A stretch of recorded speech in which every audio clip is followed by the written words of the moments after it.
Hi everyone, welcome back to the channel. I hope you're all well. And today we've traded in the John Deere 6R for a 20-ton Komatsu Bulldozer. So she's a Komatsu 61PX with a 6-cylinder engine, and we're going to use her this weekend for pushing in some soil on what used to be our old silage pit. So I just fueled her up, filled up the fuel tank, and we'll take it off across to the silage pit, and we'll do a bit of grading with this big old girl. She does mark the ground a little bit, as you've seen down below, but it's not too bad. It's just going on road planing, so we can level that out. But she is a big old piece, it really is. Just look at the size of the blade on the front here, and the guard on the bonnet. I mean, it's absolutely enormous. And the straight pipe on the bonnet sounds absolutely brilliant. So we'll take her around the back. Right, well, there we go, shut the door. We've got our joysticks on the side for our dozer blade, and then our direction control. And we've got a little rev throttle down here as well. Just rev her up a bit. We'll just get around the back of the farm to where the silage pit is.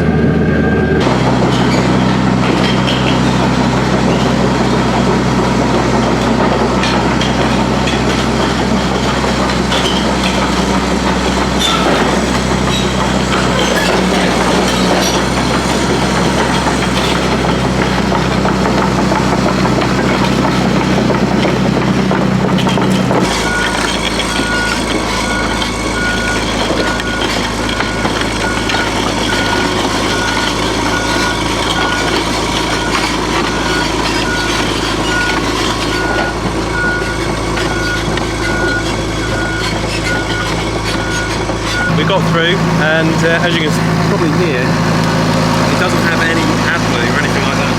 Just a proper big old straight pipe on there, which you'll hear in a minute. So we've also got a 3-way blade, and so yeah, there she is. Absolute beast she is today, this monster. Sitting in the cab with the door open, and you need a pair of ear defenders on. That straight pipe is just so loud, and there you go, you can hear a little bit of it there, but we'll do a bit of work now. So this is the cab, not like a tractor cab, a little bit different. You've got a pillar in the middle there, 2 pillars, which were your cab pillars, and they've been brought into the middle of the bonnet, because on the left hand side you need your visibility on the left and right, so that you can see your dozer blade. So just down below here we've got a couple of controls, a bit like when you get in a mini digger, you've got some safety bars. This is your forwards and backwards and your gears, and then on here, and then you can also do your tracks. And then on here, this is where we control the 3-way blade. So if you have a look, I can rotate this blade with my wrist. It can go up and down, and it can also go side to side like that. So you can follow the contours of the ground, the gradient, which is really handy when you're doing a bit of grading work. And it's also got the 6-cylinder engine to back it up. So I'll just pop you guys down, and we'll do a bit of grading. And I don't know if you can pick it up, but I've got this reversing camera up here as well, so you can see what's behind you, which is quite handy because the visibility to the back's not great, even though there is a window at the back, just like in a tractor. You literally can't see anything down there because the machine is just so big. So hence the camera. Tidy up a little bit of a mess which I was making when we had about 250 tonne of soil all along this edge, and I graded it out last night, and then she was getting a bit low on fuel, so I filled her up today, and then we'll just finish this bit of grading I'm doing here. So we're gradually just landscaping this to level this field out, and then we've got the old shed behind us here, which we're going to hopefully knock down in the next couple of years and put up a new beef unit in. So it's quite exciting really, but it's going to take a little bit of time. We've got things like planning permission and legislation and you know, all those sorts of things to work out first, so it might take a little while yet. But there's just a little bit of ground I just wanted to tidy up here from yesterday, so we'll sort of see what she looks like. Lower gear, just in F1. You don't need anything too high. Doing a little bit of light grading. I mean, just with low revs, this machine's got so much torque that this is just child's play. Yesterday, I mean, I was really shut up. Yesterday I was really giving it some beans when we were getting in the 250 tonne into the ground, but today it's just a little bit of light grading just to level out the ground for the lorries when they come in this week with some more soil from the drainage firm and Olly.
Alright, so you'll hopefully be able to see we've done quite a good job of levelling this bank off. We'll move round to the other side of this part of the pit and we'll just level off some more ground there, level out the middle so the trucks can get in, and then that'll be fine so we can get some more soil in. As you can probably hear, it's got none of that AdBlue, this machine, which I really appreciate because I can't stand AdBlue, to be honest. When you go to an old machine like this, you really appreciate the old sound. Completely different to a John Deere. It's absolutely built like a tank. I mean, everything on it is so well made because it's Japanese from Komatsu. But I think if ever I was going to look at an excavator or a digger, I'd definitely look at Komatsu equipment. I think it's so strong. What a bit of kit. You know, something like this will last a bloody long old time if you looked after it. If you were using it every day on a construction firm, say. One thing about agricultural equipment is it doesn't seem to be built as heavily as a lot of the construction equipment, and also construction equipment as well. They can rebuild it, whereas agricultural equipment is a lot more difficult nowadays to rebuild. But I think even construction equipment these days is getting AdBlue and a lot more complicated electronics and things like that. So you get used to the controls on it after a while, and I'm sure if you spent many hours in this you'd get pretty good. But these are really nice machines, so nice to use, especially with the three-way blade. You can be so precise with your work. Lovely having the window open as well, that exhaust sound whilst you're working along. You've got to be careful with the gradients as well. Sometimes the gradient can trick you and you won't be level. So you've got to have your eyes, you've got to have a good eye, and that comes with experience.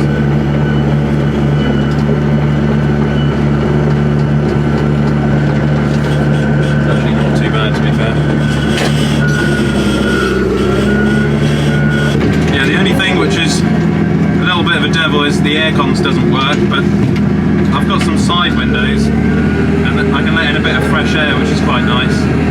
So just leave that one open, I'll shut that one so it's a bit noisy.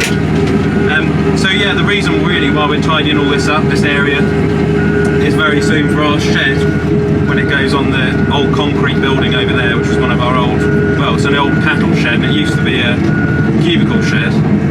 It used to be a dairy, actually, of all things. They used to have a lot of dairy cattle in there. And basically now, it's getting on a little bit. It's about 1960s, that shed. And we don't need it anymore. It's sort of outgrown, well, the farm's outgrown it, and it's also getting too old. So the trouble is, with the price of everything at the moment, we're struggling to get any quotes of the price of the shed, because the cost of everything is so high. So we've got to do it now rather than never, because everything's just going to go up and up with this hyperinflation. So as long as we can get ahead and get a good quote with a construction firm, which we've asked for off 2 construction firms, and we've also we're also as well getting a quote from a demolition company as well. And then hopefully that will be done towards the end of this year or the start of next year. So it's just all organising really, and getting the time to do everything properly. The other thing as well is with a shed is being able to warrant the shed and thinking, well, you know, is the farm going to benefit from a shed? And in the current climate with our suckler cows, it will be quite a good benefit to the farm. And then we can also extend part of our farmyard there where we keep all the cattle in the winter out a little bit if we ever needed to, because the trouble is our yard is so small, and when you get equipment in there all the time, the John Deere or the Manitou, yes, the Manitou, some of our equipment's quite manoeuvrable, but you do need the manoeuvrability around these small space yards, and unfortunately over the years the machinery's gotten a lot bigger, but the farmyards haven't. You know, we've got these sort of little 1960s farmyards which were probably built for a Massey Ferguson 135 back in the day, a little scraper tractor, and the machinery's just gotten too big for it really. I mean, if you look at some of the big John Deeres and Fence and you know, class equipment nowadays, it's enormous. And we had a couple of contractors who used to come in, some muck spreading contractors before I took it over, and they had these two John Deere tractors and they literally could not get in our yard, so they had to just park up near the road and we'd load them up by the road, which wasn't really ideal because you'd sometimes get people coming up and down the lane with their cars asking us to move out of the way.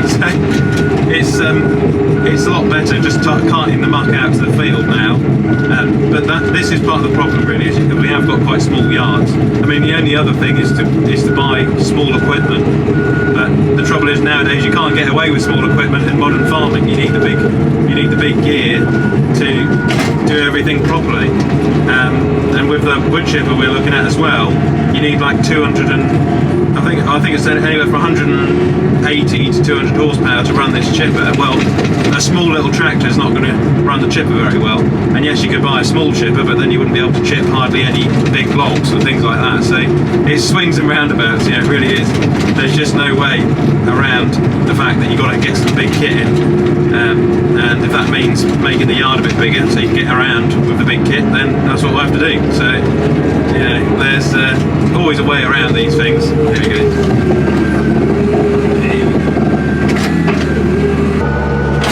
Trying to use the weight of the machine to pack down the soil which is being dropped off here. Crank it down a bit.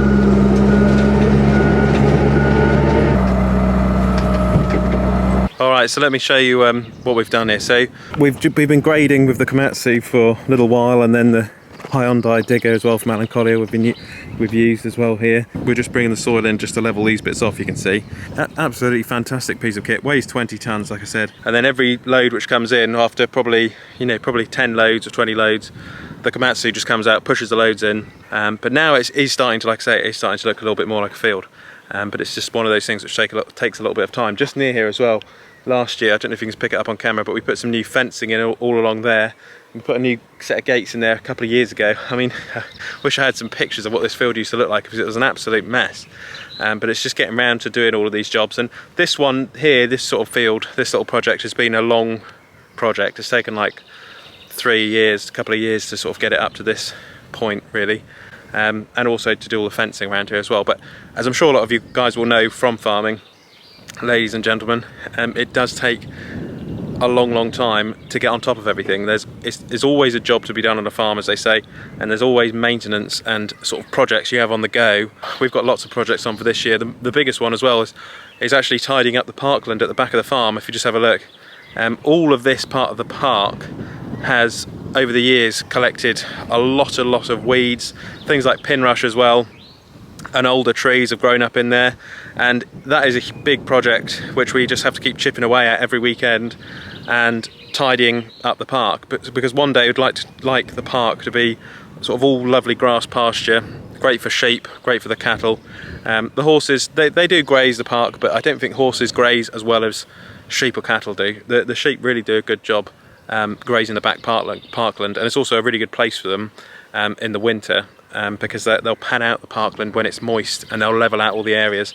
But as I said, it is just an ongoing job.